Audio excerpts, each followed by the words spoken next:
नर्मदे हर। नर्मदे हर। बाबा जी आपका नाम क्या है? माझं नाव भाऊसाहेब त्र्यंबक पानसरे, राहणार मुरमी, तालुका येवला, जिल्हा नाशिक. तुमचं वय किती आहे? माझं 71 वर्ष आहे, 6 महिने. आणि तुम्हाला परिक्रमाला यायचा अनुभव कसा काय आला? परिक्रमाला यायचा अनुभव म्हणजे जेव्हा वाटलं महाराज म्हणले चला आता या वेळेस जायचं म्हणून आलोय मी. नारायण महाराज. आणि तुम्हाला तुमचं एवढं वय झालेलं आहे, तुम्हाला असं वाटलं नाही का तुम्हाला एवढं चालता येईल की नाही, किंवा इकडे आल्यावर तुम्हाला त्रास होईल असे तुम्हाला काही वाटतं नाही का? मला त्रास होण्याचं कुठलंच काही नाही. नारायण महाराज असल्यावर मला त्रास नाही, कुठलं काहीच नाही असं म्हणून मी आलो. गेलो इकडं तर भाग्यच आपलं म्हणावं. नाही असं काही होणार नाही. मैया सगळ्यांना बरोबर पोहोचवत असते, बरोबर सगळ्यांच्या असते मैया, त्याच्यामुळे कोणाला काही त्रास होत नाही. पण तरी तुम्ही आता हे परिक्रमेमध्ये पायी चालताय, पायी चालताना तुम्हाला काही अनुभव आले का? पायी चालताना अनुभव एकच आहे का प्रत्येक समजा जिथं आश्रम असतील त्या आश्रमाचे दर्शन झाले, पाय दुखतात थोडेफार, रात्रीचे त्रास थोडाफार होतोच आहे. मैयाचं नाव घेतलं का चालत राहायचं.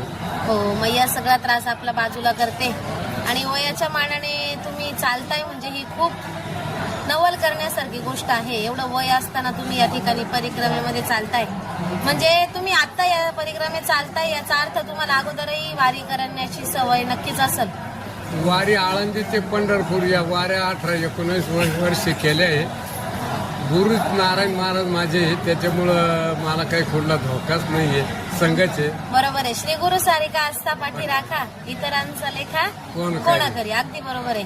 कारण गुरूंची जर साथ असेल तर काहीच कमी पडत नाही. सगळं आपलं काही संकट गुरु निवारण करत असतात. बरोबर आहे की नाही? आणि म्हणून नाही, तुम्ही खूप छान प्रवास करताय आणि आता इथपर्यंत आले. प्रत्येक आश्रमामध्ये व्यवस्था तुमची कशी असते? प्रत्येक आश्रमामध्ये व्यवस्था अशी असते की जेवायला पोटभर असतं आणि झोपायला गाद्या सुद्धा असतात. आणि जर एखाद्याला पांघरायला नसलं, थंडी असली तर त्या आश्रमातली मंडळी अंगावर कपडे सुद्धा टाकून देतात, शाली टाकतात. अशी सुविधा आहे. परिक्रमावासियांची खूप सेवा करतात हे आश्रमवाले खूप. आणि सेवा करताना म्हणजे त्यांच्याकडे निस्वार्थ भाव असतो. आपल्याला काही मिळावं अशी अपेक्षा नसते त्यांची, तरी सुद्धा खूप सेवा करतात.